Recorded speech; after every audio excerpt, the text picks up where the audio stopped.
But yeah, so before we get started, we want to welcome everybody. Welcome to Crisis Support. We're going to talk a little bit about who we are and then what the series is. And then I'm going to start talking with David here, a little bit about him and his work. That's the plan for today. But if anybody wants to write in the chat, like who they are, what brought them here, or a question they might have for David, we want this to be as interactive as possible.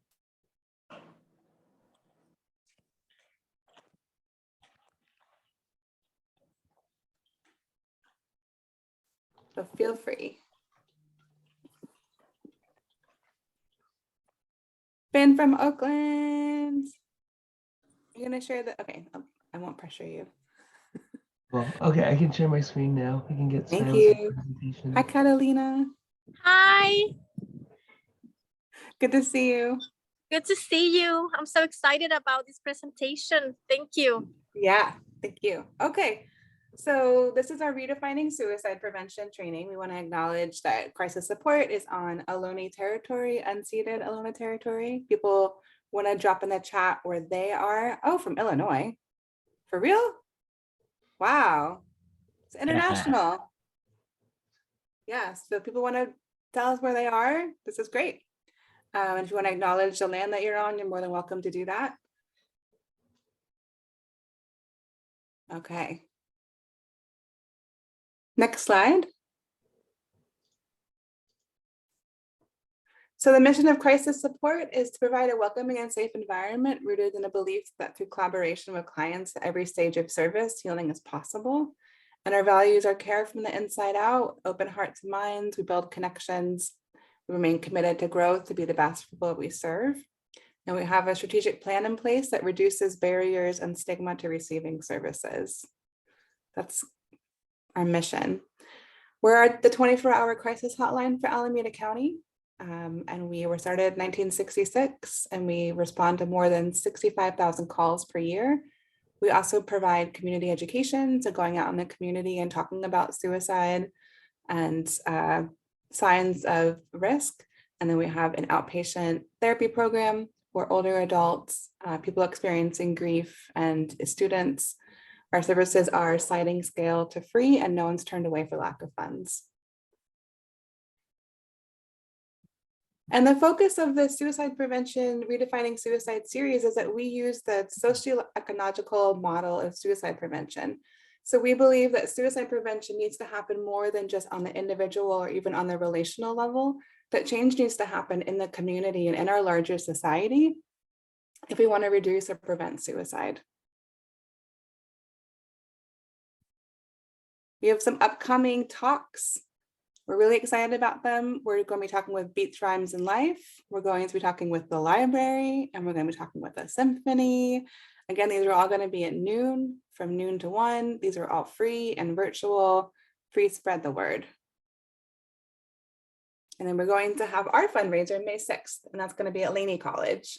So if you want to come and walk and raise awareness around suicide prevention and suicide loss, you are invited to attend. We're also going to have fun tabling events, and we had a smoothie last year. This is a big fundraiser for us, so we encourage you guys, if you have time, May 6th, to come out to Laney College. All right, thanks, Ben. And so now back to David. I'm going to introduce David Peters, co-founder of the Black Liberation Walking Tour. David, let me see if I can find you. There you are. So David, I think as you and I talked, one of the things that I told you was that your tour was the inspiration for the series. And so we were so moved and inspired by the tour and your approach to history and community and connection, that we really were like, this is what suicide prevention needs to look like. It needs to look like people on the ground who know their own, who know their home and know their own environment, know the history of that environment.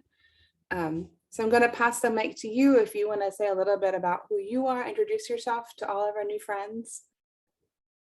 Oh my gosh, Andrea, that's just immediately just amazingly humbling and inspiring to know that our project, our tour, was an inspiration for the series.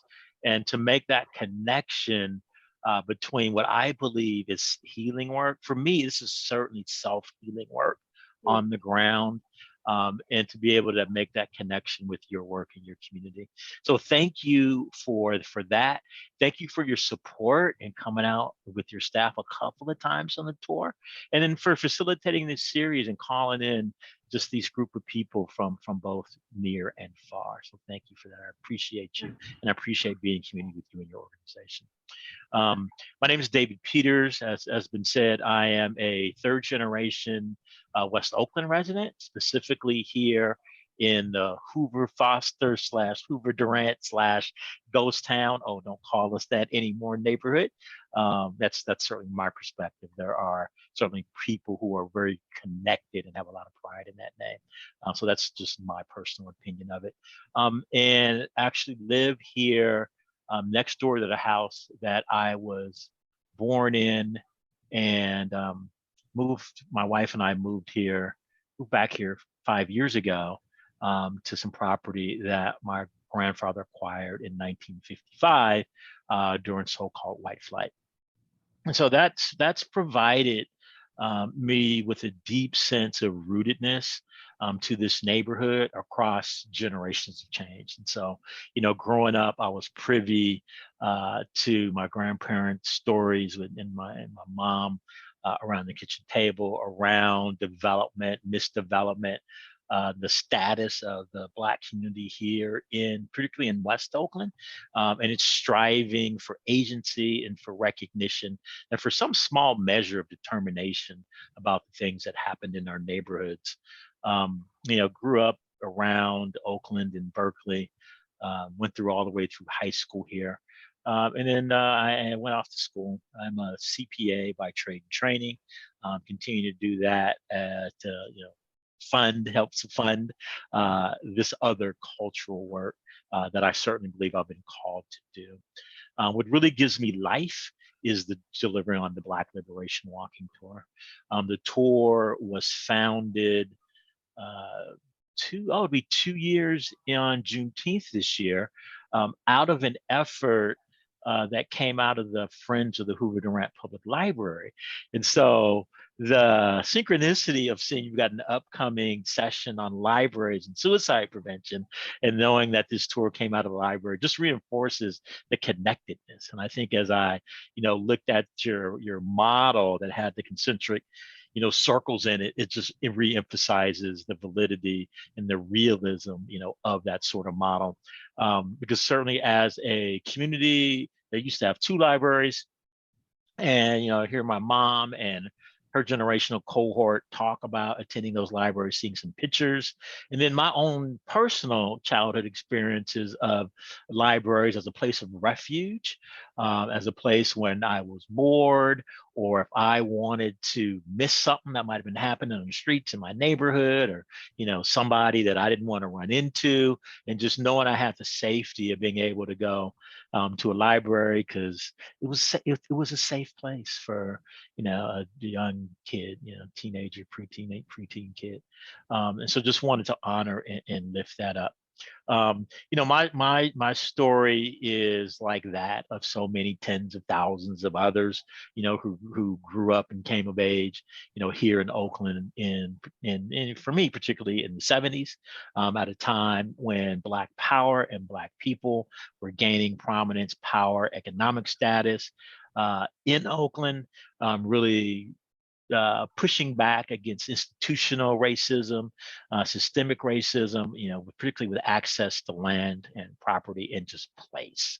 And so it was out of that sense of just knowing that history, recognizing that the elders that I was hearing these stories from, these folks and these children of these Black Southern migrants from the rural South, who carried these stories with them in this particular culture, were dying, and we needed to preserve those stories, particularly for me in the face of massive Black displacement and gentrification.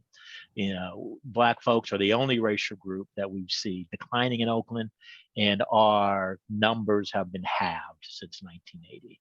and have 25% down just from 2010.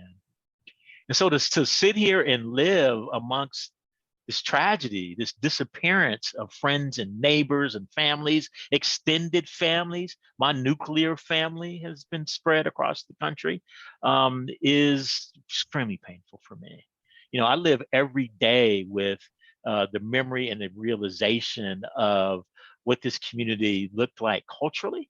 I'm not going to pretend that it was all rosy, that it was a land of milk and honey, that things were fine economically, but the cost of living crisis here has pushed so many people to the edge, and it is certainly for me is a challenge. I struggle, with sadness. I struggle with just I just have this sense of being disappeared in this culture out here. It feels so dear being disappeared. And what do you do, when you're faced with what I really feel like is, a denial of kind of self-worth, for my community.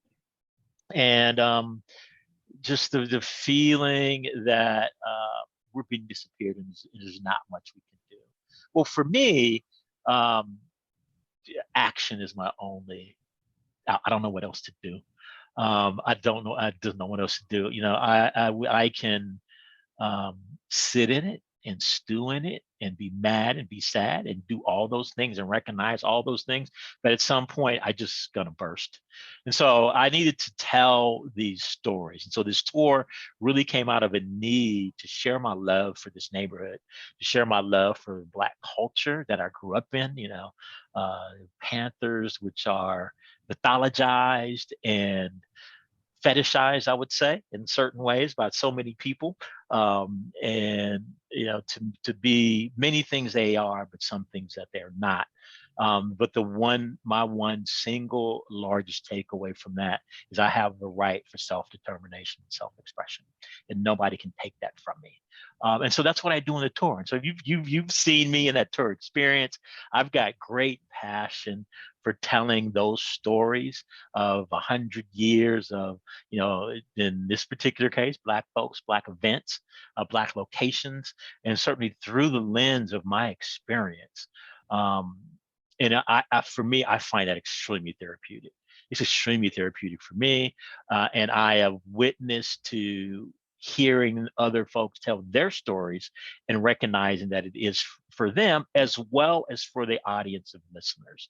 And so one of the themes of this tour, and this comes out of something that Delilah Beasley talks about, who lived not far from here in 1915, well, not just 19, from the 19 teens, I think through the 1930s, but she passed in the 30s.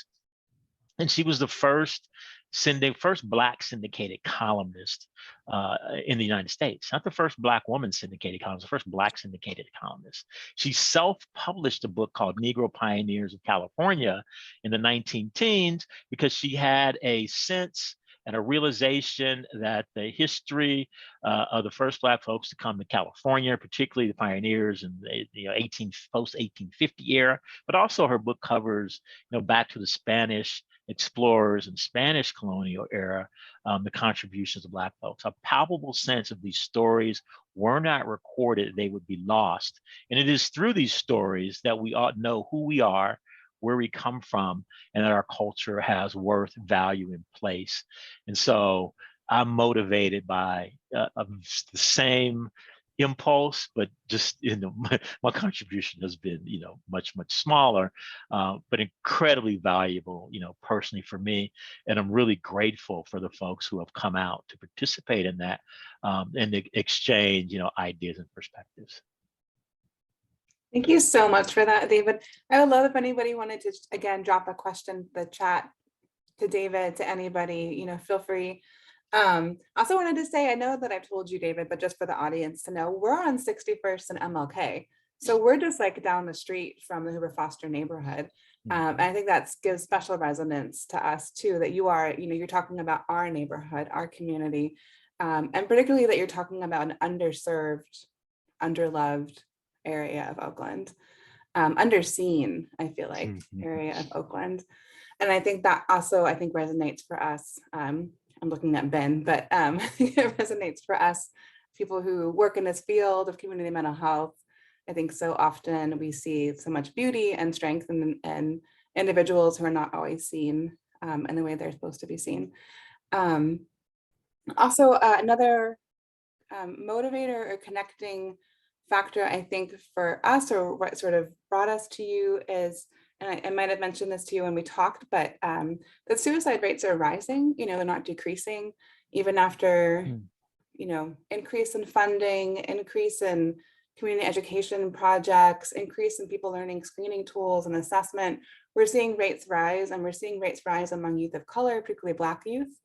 And I think what that speaks to is the interventions that we have, these very Eurocentric models that we use, aren't working, and they really aren't working on communities of color.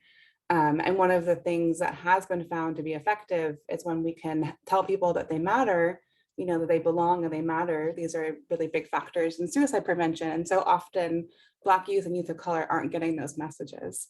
And I felt like that was one of the core messages from your tour, like not just that you matter, but that you belong, and that you are a descendant of this amazing history. So No, that's amazing. For me, it comes back to culture. The City of Oakland's Cultural Affairs Department, I think I'll say slogan, although that's not the right technical word, is creating belonging in Oakland. oh, is And it? it is. I didn't know Um, that. yeah, and they're one of the funders of the tour, and it is also was one of my intents around creating this tour, was to create belonging in Oakland, not just for folks like me that have been here Yeah. for a long time and have come through the Black experience, but also in recognition that this neighborhood over time has hosted other diverse communities. Right. There was particularly Japanese American presence here. Japanese Americans, actually Seventh-day Adventist Church is up on the corner of Brockhurst and MOK, and imagine that. And we think about, and this is, I think we all know, but I think we talk perhaps not enough about that particular Japanese American experience here in Oakland, and their experience with internment, Right. Fred Korematsu's resistance to that, and as a member of a fellow oppressed community, the strength that gives me, his example of resistance in the face of culture and a government that was seeking to eradicate him and his people. And then that certainly your model talks about community, and another explicit goal of the tour and West Oakland Cultural Action Network is the nonprofit I founded to house the tour, is to build community.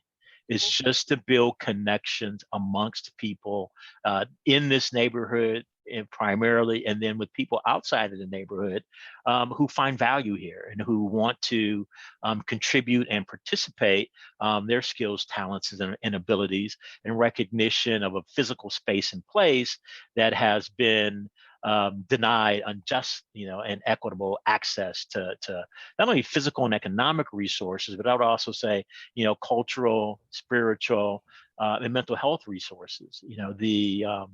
The Black church was a source of community and strength in Black neighborhoods in Oakland for a very, very long time. And one of the fallouts of displacement is that the members are dispersed. And so our churches have so many of our churches have much smaller attendance now. And these have always been primary healing spaces for all peoples of faith, whatever their faiths are, and races and creeds, but particularly and especially, here. And the ability for people, for community members, church or non-church, to be able to care for one another, to see when people are struggling, to invite people in for a meal, for an ear, the sort of informal interactions we have when you sit on the front porch and you speak to the people that pass by, and you build this kind of these informal connections with people in the neighborhood, is for many reasons And I would say primarily culturally, this is, you know, a Southern culture. Now, you know, one of the things I say to people is that until 1980, I tell people that Oakland was the farthest west outpost of the Deep South, because just that culture was so prevalent. But it's been displaced in so many ways. But at the same time, as I say that, I also recognize that there are tens of thousands of folks here who suffering this generational trauma that are still here and still around. And I think we are underseen. I like that word that you used. And I think we also want to, while I'm focused on this neighborhood, building community, particularly along out and through North Oakland in these other formerly traditionally Black neighborhoods. I think, you know, the Fannie Wall home is, you know, not far from where you are, which is California's first Black orphanage. Was actually founded. Fannie Wall was actually the grandmother of Archie Williams, who was a gold medalist in the Berlin Olympics in 1936, the famous one where Jesse Owens ran. You know, his family home was destroyed when they made way for 24. But we've got these historical antecedents, these historical figures to be proud of. And that gives me a lot of pride and strength. You know, at times when, you know, there's just times when it's hard to hold on. You know, I look at my town and I look and I go, this is not the place I grew up in. You know, the economic forces that we all can see have traumatized this community and these families. I mean, there are people that I grew up with that are now unhoused. You know, I see the level of, you know, I see many people with mental health challenges on our streets. You know, our society does not care for these people in a just way. It is painful. I think it's painful for all of us. And so where do we go with that? So for me, I come back to community, right? And so I have consciously built you know, a community around me. And I think we all build families around us, not necessarily the ones we're born with, you know, but the ones that we need to sustain us. And, you know, being intentional about that. And look, I'm not the greatest person to say when I'm struggling. You know, I tend to be somebody who isolates and goes and hides, especially in the winter. You know, I get really sad in the wintertime. But I've recognized this about myself, and I've told people about it. And so I'm fortunate to have people to check in with. And I also am not as good as this as others doing individually, but I'm pretty good about being out, you know, outside and being able to engage with my neighbors and people that are passing by. You know, I speak to everybody, you know, that comes up and down the street. And I think it's that sort of recognition that's important for people. One thing I do want to say, and I do want to recognize, is leading the tour. That is, it's threatening for some people. You know, I've seen some negative reactions from you know, people in the neighborhood, particularly some of those that appear homeless or most vulnerable, about this group of people who clearly don't look like they're from around here coming around the neighborhood, because it's you know, given past history, this is a threatening act, suspicious looking act. So just being conscious also you know, how to engage with people that I see on the street, inviting, you know, just, you know, our tours are ticketed publicly or arrange private tours, but being inviting to people that we encounter, being respectful of people that we see on the street, and recognizing and acknowledging their experience, and when appropriate, inviting them to come and share as well. Yeah, having done the tour with you twice, I can attest that you do stop and talk to most people. And it's great. It's like an example of community. Yeah. And I'm a massive introvert. One would not know this from the tour. What's that they say? Fake it till you make it, right? I want to say, I know I sent you a list of questions and I want to get to them, but I'm going to go off topic if it's okay. Just because you did mention that Oakland was the most like northwest part of the South. And for those people who in the audience who might not know why that is, do you mind saying real quick, what's the story behind that? My grandparents, like so many, came to find work in the war. And so there was work for Black people here and a little bit less Jim Crow.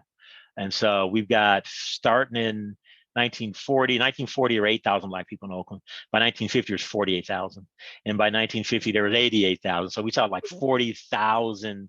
And for Oakland, Texas, Louisiana, and Arkansas were the three leading contributors. And many, many of these people were from the rural South.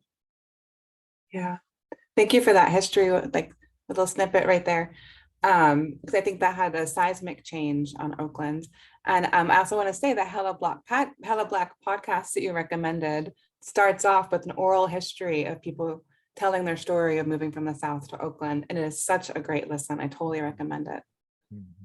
Thank you so much for that. Again, any questions people have and they want to drop in the chat, David and I will just keep talking, but everyone's invited. Do you want, and you've already kind of answered this one, but do you want to say anything about like how you view healing or your beliefs around healing? Wow. I am completely untutored in this stuff, right? I just am moving from my gut. But I think, our guts have wisdom. And as somebody, I'm a quantitative guy. I live in my head. I overthink everything. And I find there's just some things that you know. And so for me, I knew that engaging with these stories, doing some research and, hoping to be able to share them, in a authentic way, in a personal way, in a powerful way. I knew for me, like I said, giving this tour is self-healing for me. So I recognize that about myself and have embraced that fact and with enthusiasm. And I think we all know within ourselves at some level what it is that we need, and I think it is this ability to heal in that ways, in healthy ways, that I think allows us to truly, kind of incorporate that pain, to integrate it into ourselves, to be able to perhaps look at some of those not so nice places and recognize and accept that, about ourselves as well. That is certainly something that I continue to work with. I think we live in a culture where there's a lot of facade going on. A lot of people, we don't live in extended families so much anymore. We have a lot of people who've come to here from a lot of other places, and I think that's great. It re-energizes cities, particularly. It allows, we get so many different ideas and cultures and peoples involved, but it can also be incredibly alienating. And in particular, I was very fortunate as growing up here in Oakland as a child to really have family that was rooted and that was able to care for me in material and physical and cultural and emotional and psychological and spiritual ways, but very alienated, very angry. I was very angry, as a young man. Negative interactions with police, negative interactions with school authorities, negative interactions in retail, not a negative interactions. And acted out in some self-destructive ways, really certainly, underachieved in some other ways. Really, for me, I think really out of a sense of rejection of, normal societal values, if that's a word, and can really, resonate and recognize and relate to youth that experience that. And so, to be able to, and so I think this is where your work and the work of so many wonderful healing organizations exist now that didn't exist when I was a kid, right? And so teaching vulnerability to Black youth, it's a foreign concept to me as a kid, right? To be able to, know themselves better, to find safe places to talk about. But what I did have is I had a very strong and powerful Black power, Black pride movement. And that continues to, I think, to really be my core today, is sort of those values and that affirmation of Black power and Black pride, Black is beautiful, Black achievement.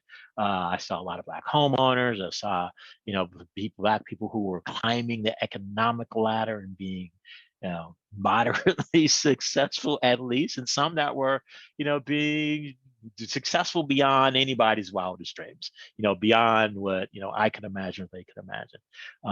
I am in some ways a miracle to myself. I had every, I had every, every just about every advantage for a kid that was in, my situation. Blessed academically, my mom was a school teacher, but never saw anybody as a kid who was kind of like me today. There's no accountant, right? I never could have imagined there was a way for me to make a living running my own practice. I was just trying to, frankly, just trying to get white folks to accept me and give me a little piece of job, and kind of sit over in a corner and endure all that, organizational trauma that comes with being in an environment that culturally does not resonate with you, does not support you, and frankly is trying to do its best to beat you down and hold you down. And so and I just think I just need to stop right there and just recognize that and say to that little boy that, you've done it right.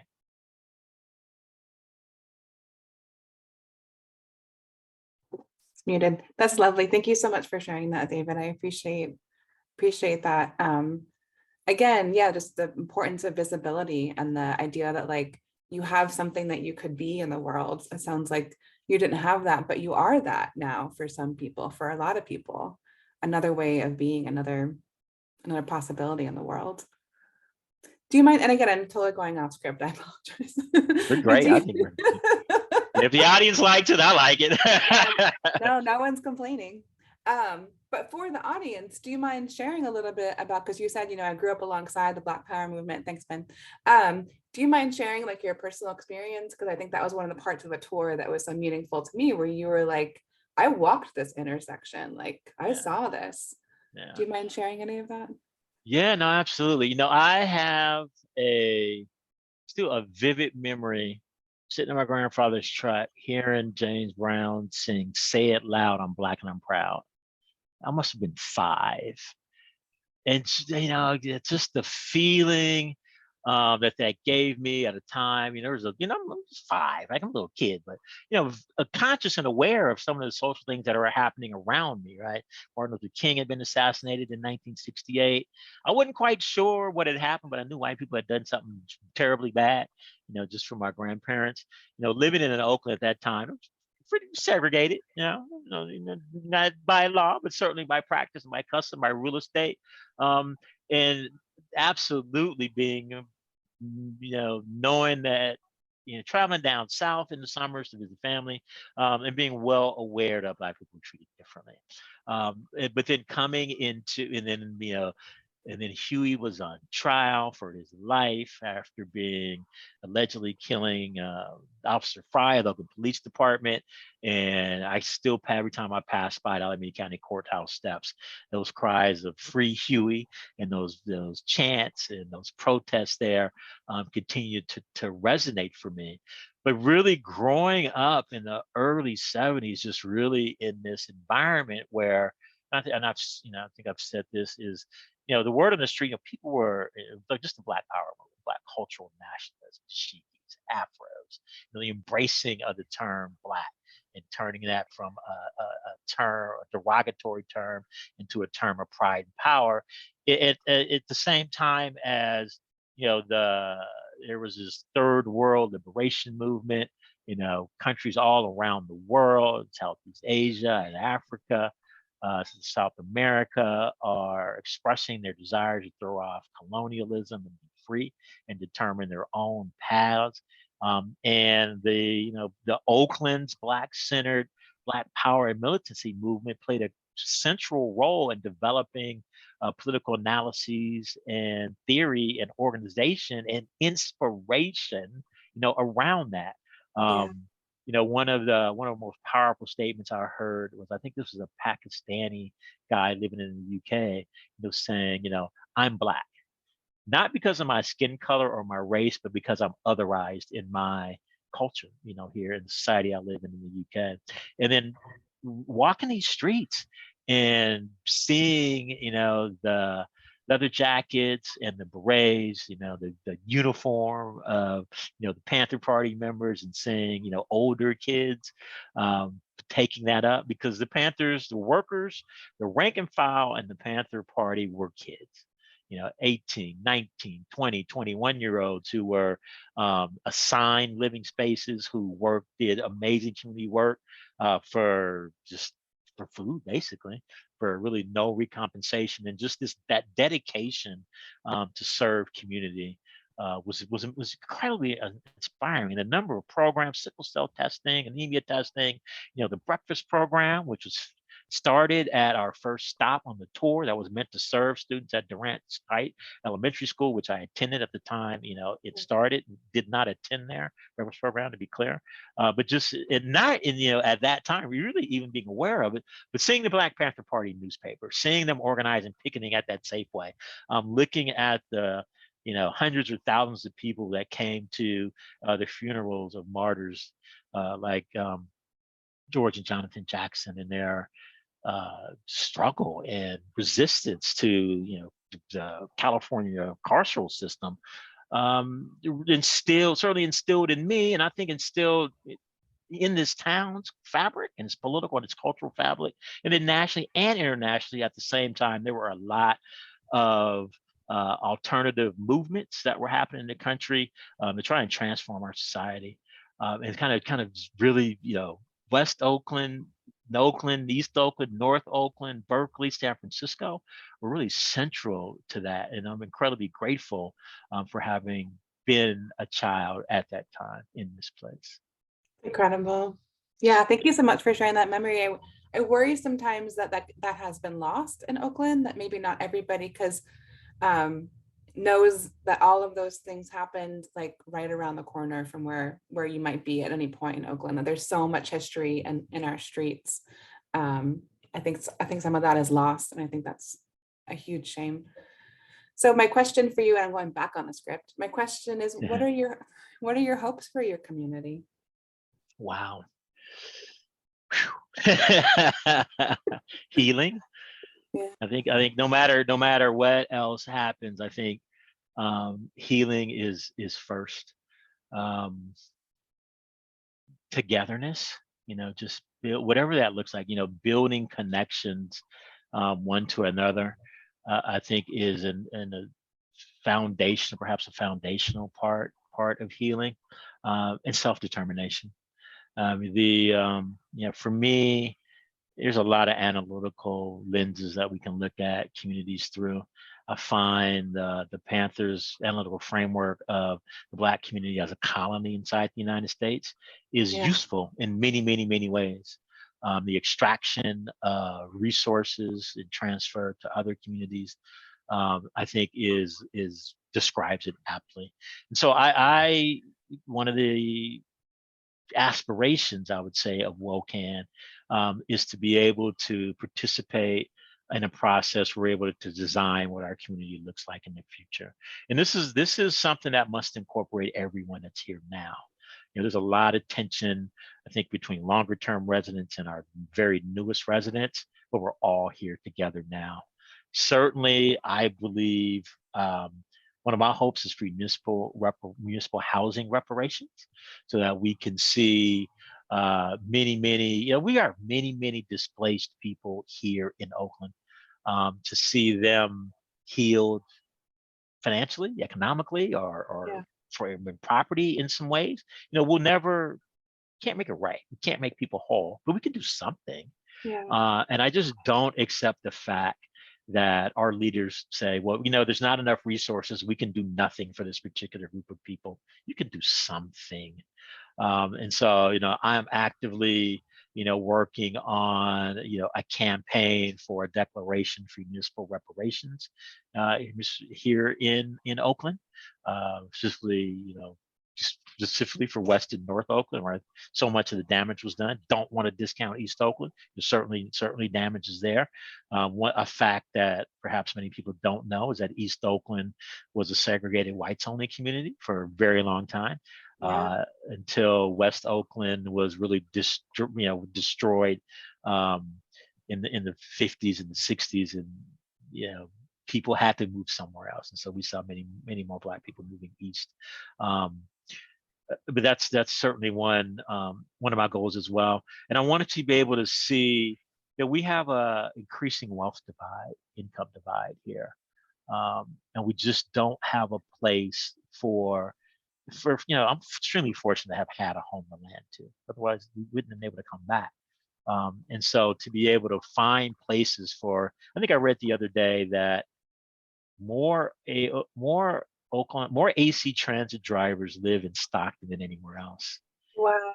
Like, how do we make a place for people who work in Oakland, who are trying to build lives and allow places for families to build community? I mean, if you're spending your life driving back and forth between Stockton and Oakland, it's very difficult to be in a community in either one of those places, just because of the realities of living. I'm really looking for more justice, more equality, better processes around seeking out specifically Black voice, specifically long tenured Black voice in this community. And I don't mean to exclude long tenured voices of other communities, because I think Oakland has a unique culture. Yeah. And that's a culture that has been developed, stewarded, and shepherded and carried by the folks who've been here for the longest. When you say municipal reparations, do you mind explaining that more, maybe for somebody who isn't familiar with Oakland or doesn't have the contact? Yeah, well, we've seen, County of Alameda, City of San Francisco, City of Berkeley, Springfield, Illinois, and many other cities around and other municipalities around the country have been wrestling with this. I think many people are familiar with the federal reparations efforts, particularly in recompense for hundreds of years of forced and uncompensated slave labor. The state of California has taken this up.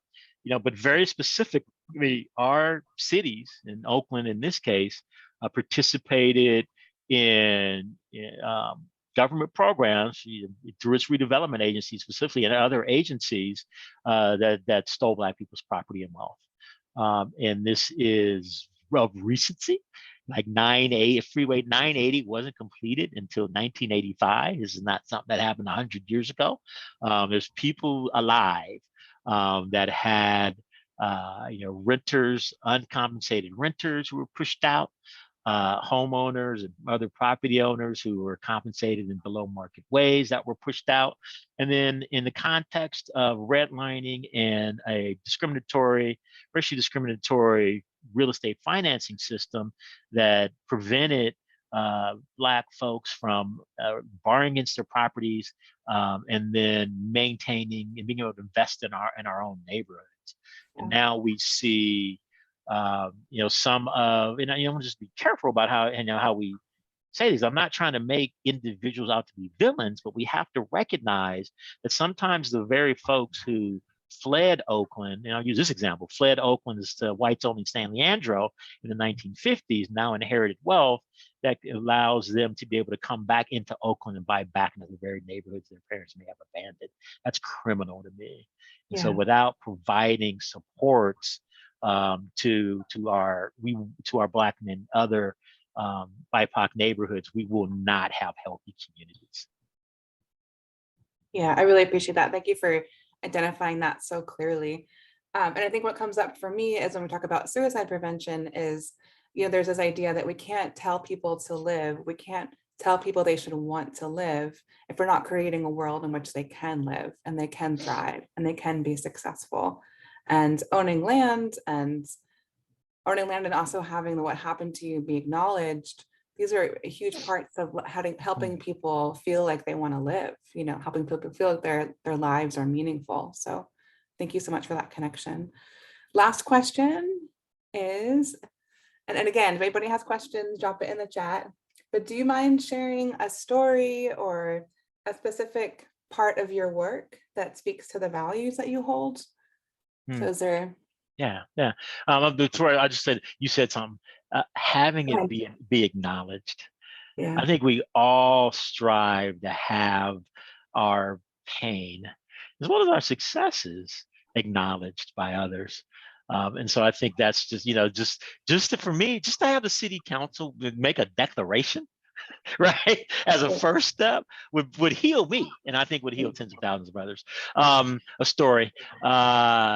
We started doing tours for OUSD students. And so I led a tour of seniors from Coliseum Prep Academy in East Oakland last week.